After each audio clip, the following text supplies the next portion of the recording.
NCERT class for all exam. जितने भी exam होते हैं हमारे साथ, एसएससी, रेलवे, यहाँ तक कि यूपीएससी, बीपीएससी एंड अभी जो बिहार में चल रहा बीपीएससी TRE 4.0, प्रीवियस जितने भी हैं सबके लिए एनसीईआरटी बहुत ही इम्पोर्टेंट है। यहाँ हम लोग एनसीईआरटी का सबसे पहला साइंस का टॉपिक पढ़ने वाले हैं और हम लोग साइंस में 6 to लेके 10th तक का कोशिश करेंगे 2 से 3 मंथ के अंदर कोशिश कर सकते हैं कम से कम साइंस, ज्योग्राफी, पॉलिटी हम लोग एनसीईआरटी वाइज चले। उसके बाद उसका हम पीवाईक्यू करेंगे। उसके बाद जैसे हम कोई भी सेल टॉपिक पढ़ेंगे तो उसके बाद उसके पीछे में जितने भी जैसे कोई भी जैसे सेल टॉपिक पढ़ते हैं उसके बाद जितने भी उसके पीवाईक्यूज हैं उसको लगाने का कोशिश करेंगे। हम लोग कोशिश करेंगे कि एनसीईआरटी का 2 से 3 मंथ में ज्योग्राफी, पॉलिटी, हिस्ट्री और क्या कहते हैं साइंस कवर करने वाले। हो सकता है तो थोड़ा बहुत मैथ, रीजनिंग, ये सब सारा चीज़ हम लोग देखने वाले। सबसे पहले आज हम लोग एनसीईआरटी का 6th क्लास का साइंस स्टार्ट कर रहे हैं। चैप्टर 1 जो कि एससीईआरटी हम लोग मुख्यतः फोकस करके चल रहे हैं, एससीईआरटी मुख्य फोकस हम लोग कर रहे हैं बीपीएससी TRE के लिए। बाकी फायदा तो सबके लिए करेगा क्योंकि एनसीईआरटी सबको पढ़ना जरूरी है। चाहे रेलवे कोई भी एग्जाम देख ले एनसीईआरटी कंपलसरी है क्योंकि हम 6 to 10th के लेवल का है। जितना भी चीज़ हम लोग भी जो भी चीज़ पढ़ रहे हैं, जितने भी टीचर्स के नोट्स हैं, कोई भी टीचर सारा एनसीईआरटी बेस्ड ही होता है, एनसीईआरटी से ही पूछा जाता है।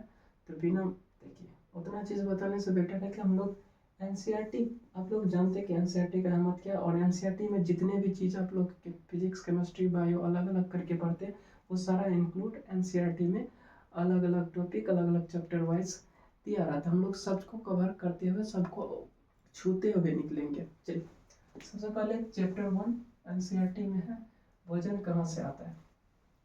तो इसमें हम लोग अभी 6th क्लास को कवर कर रहे हैं और चैप्टर 1 आज हम लोग चैप्टर 1, चैप्टर 2 और चैप्टर 3 में जो भी मुख्य पॉइंट है उसे देखेंगे। चैप्टर 1 भोजन कहाँ से आता है। आप लोग जानते हैं भोजन दो फूड जो है, फूड कहाँ से आता है, या तो प्लांट से या तो एनिमल से। प्लांट से क्या सब आता है, जैसे हम लोग वेजिटेबल खाते हैं, उसके बाद फ्रूट्स खाते हैं, ये सब चीज़ हमें प्लांट से प्राप्त होता है। ETC बहुत सारे चीज़ है। तो इसी को आप लोग पढ़िएगा एससीईआरटी या एनसीईआरटी में। तो भोजन कहाँ से आता है तो इसके लिए बहुत सारा चीज़ मतलब बच्चे को समझाने के लिए एग्जाम्पल वाइज दिया जाता है। तो उससे इतना हम लोग नहीं पढ़ेंगे। फूड कहाँ से आता है, या तो प्लांट से आता है या तो एनिमल से आता है। प्लांट से वेजिटेबल, सब्जी और फल आते हैं और जितना भी चीज़ है वो सब देखेंगे। अदरक हो गया, अनार हो गया, उसके बाद मूली, ये सब सारी चीज़ें आते हैं, ये प्लांट से आते हैं। दूसरा एनिमल से क्या सब आता है, एनिमल से मिल्क आता है, एग आता है और मीट आता है। बस इतना ही पढ़ना। इसी में हम लोग थोड़ा जानते हैं कि शाकाहारी, मांसाहारी और सर्वाहारी किसे कहते हैं। तो ये सारा चीज़ तो सबको पता है। जो कि सिर्फ प्लांट खाता है वो शाकाहारी, जो मांस खाता है वो मांसाहारी जैसे शेर, और सर्वाहारी जो दोनों खाता है जैसे कुत्ता हो गया और बहुत सारे ऐसे जानवर हैं। तो बस इसमें इतना ही है। इसमें हम जब एससीईआरटी में देखेंगे तो कुछ लिस्ट दिया होगा कि जैसे मूली का कौन सा भाग खाते हैं। तो सब सारे हम लोग जब अलग अलग चैप्टर पढ़ेंगे तो अलग अलग चैप्टर में बहुत सारे ऐसे टॉपिक मिलेंगे जो कि बहुत एडवांस लेवल तक पढ़ेंगे। तो बस इसमें इतना ही है। भोजन कहाँ से आता है, या तो प्लांट या तो एनिमल से। मिल्क, जैसे एनिमल से मिल्क आता है, घी आता है और मीट भी आता है। जैसे मीट कहाँ से प्राप्त होता है आप लोग को पता है। एग कहाँ से प्राप्त होता है, हैन से प्राप्त होता है, और मुर्गी से प्राप्त होता है। मिल्क गाय या भैंस से प्राप्त होता है। तो पहला चैप्टर हमें इतना ही पढ़ना था।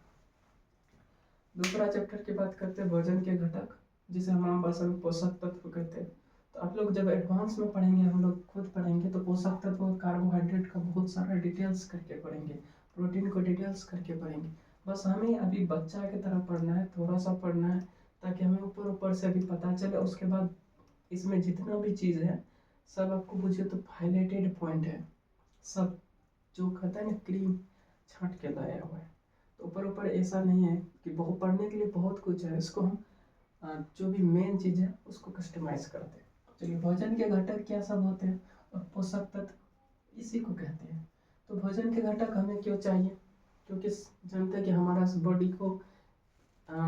बॉडी को ग्रोथ करने के लिए, चलाने के लिए हमें क्या चाहिए, भोजन चाहिए। और भोजन क्यों चाहिए, क्योंकि हमारी बॉडी को वृद्धि, विकास और स्वस्थ रहने के लिए इसके लिए एक आवश्यक अवयव होता है। और इस अवयव में क्या सब होता है, कार्बोहाइड्रेट होता है, प्रोटीन होता है, वसा होता है, विटामिन, खनिज लवण, वृक्षांश।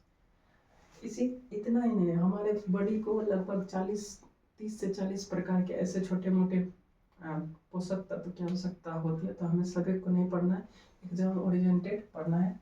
हम सबसे पहले कार्बोहाइड्रेट के बारे में पढ़ते हैं। कार्बोहाइड्रेट से हमें क्या प्राप्त होता है, ऊर्जा प्राप्त होता है, जिसे हम प्राइमरी एनर्जी भी कहते हैं सबसे पहले।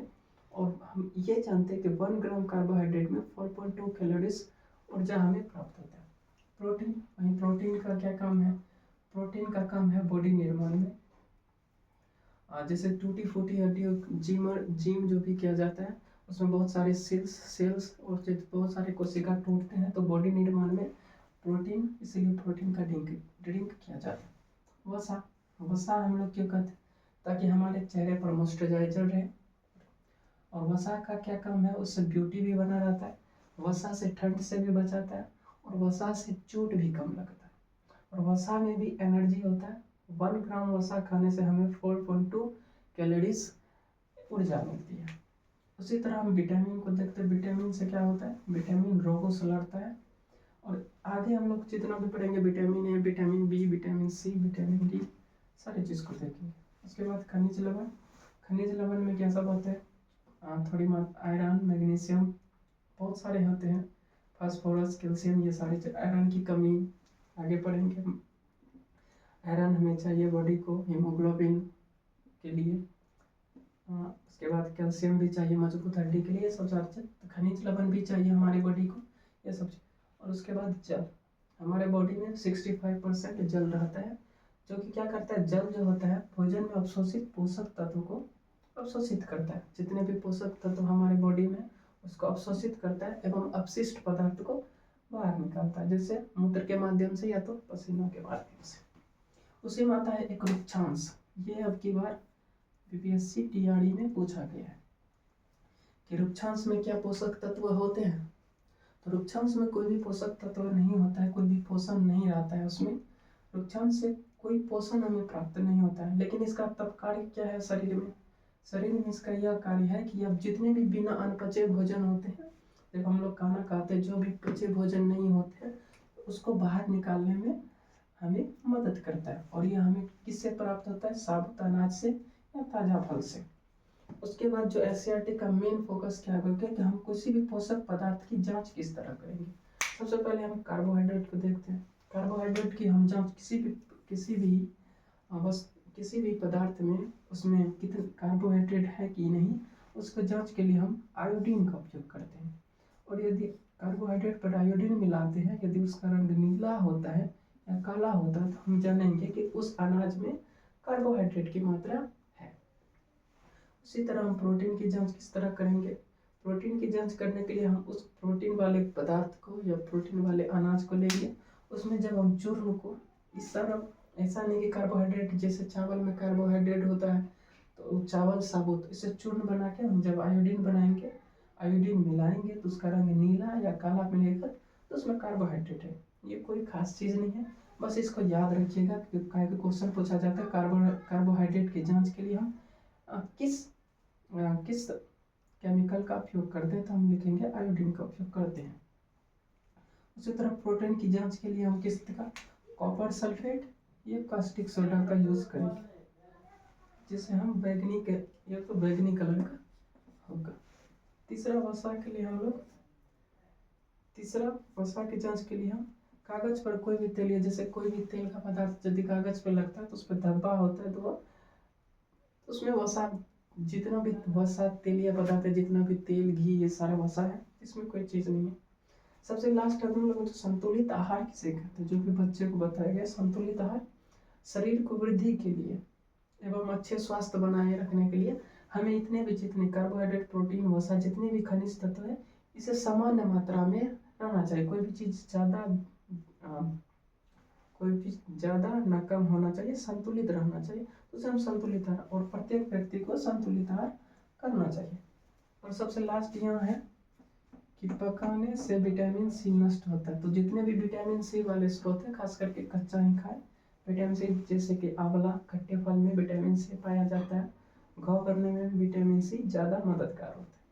तो ये सारे यहाँ तक चैप्टर 2 भोजन के घटक में इतना ही पढ़ना था क्लास 6 के लिए। और चैप्टर 3 आते हैं तंतु से वस्त्र तक। तंतु से वस्त्र तक में सबसे पहला हम लोग जानते हैं कि तंतु क्या होता है। तंतु से हम वस्त्र के सबसे पहले जानते हैं कि वस्त्र बनता है कैसे। वस्त्र बनता है धागा से, और धागा तंतु से बनता है। अब तंतु किसे कहते हैं, तो यदि धागा को हम रगड़ते हैं तो उसमें से जो भी महीन कण आता है उसे हम तंतु कहते हैं। ठीक है, जैसे ये धागा है, उसको हम रगड़ते हैं तो ये छोटा छोटा जिससे तंतु से मिलकर धागा बनता है, और धागा से वस्त्र बनता है। और तंतु को हम डिवाइड करते हैं 2 भाग में। प्राकृतिक तंतु प्लांट से या तो एनिमल से होता है। प्राकृतिक तंतु में किससे प्राप्त होता है, या तो प्लांट से या तो एनिमल से प्राप्त होता है। और संश्लेषित तंतु किससे प्राप्त होता है, जिसे हम लैब के द्वारा प्राप्त करते हैं। प्राकृतिक तंतु जो प्राकृतिक रूप में पाया जाता है उसे प्राकृतिक तंतु कहते हैं। जो लैब द्वारा या मानव निर्मित किया जाता है उसे संश्लेषित तंतु कहते हैं। सबसे पहला प्राकृतिक तंतु में देख लेते हैं। रुई होता है, जूट होता है, रेशम, ऊन, पटसन। यहाँ देखिए रुई, कॉटन, जूट और पटसन, ये तीनों हमें पादप से प्राप्त होता है, मतलब प्लांट से प्राप्त होता है। और रेशम और ऊन हमें कहाँ से प्राप्त होता है, जंतु से। रेशम का कीट और ऊन हमें कहाँ से प्राप्त होता है, ऊन प्राप्त होता है हमें बकरी, भेड़ से प्राप्त होता है। और इसी तरह पॉलिस्टर संश्लेषित में क्या सब होता है, जो लेबोरेटरी या किसी केमिकल के द्वारा बनाया जाता है, पॉलिस्टर, नायलॉन, इसी तरह। अब उसके बाद हम लोग जिस एनसीईआरटी में दिया है कॉटन के बारे में। तो कॉटन कहाँ से प्राप्त होता है, कॉटन हमें कपास के पौधे से प्राप्त होता है। ठीक है, और यह कपास का पौधा जो होता है यह काली मृदा में उगता है, जहाँ काली मिट्टी होती है। और वहाँ की जलवायु कैसी चाहिए, उष्ण जलवायु चाहिए। और कपास फल से प्राप्त होता है। ठीक है, और आप लोग राज्य का नाम कमेंट करें कि काली मिट्टी कहाँ होती है। जैसे आप लोग ज्योग्राफी में पढ़ेंगे, पर्वतीय क्षेत्र, मैदानी क्षेत्र, पर्वतीय पठार, उसके बाद इधर पश्चिमी घाट, पूर्वी घाट। तो काली मिट्टी कहाँ पाया जाता है मुख्य रूप से कमेंट कीजिए। ठीक है, उसके बाद रेशम कीट के बारे में पढ़ते हैं। रेशम कीट आप लोग जानते हैं कि रेशम का जो है निर्माण कीट के द्वारा होता है, जिसे हम रेशम कीट कहते हैं। रेशम कीट होता है, कीट के बाद वह प्यूपा बनता है, प्यूपा के बाद कोकून बनता है। और कोकून या मध्यम अवस्था होता है। कोकून होने के बाद यह जब ये कोकून अवस्था में आता है यह कीट, तो यह अपने आसपास एक जालीनुमा संरचना बनाकर उसके अंदर जाता है, और उसी को हम लोग रेशम नाम देते हैं।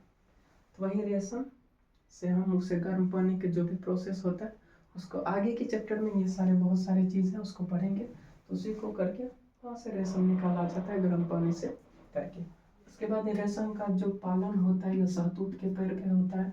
और सबसे पहले रेशम चीन में उगाया गया था। उसके बाद भारत एकमात्र देश है जहाँ 5 प्रकार के रेशम पाए जाते हैं। और 1943 में केंद्रीय रेशम अनुसंधान वेस्ट बंगाल में बनाया गया था। रेशम एक क्या है, रेशम एक प्रोटीन है। यहाँ एक चीज और हो गया था, कॉटन जो है एक सेलुलोज है।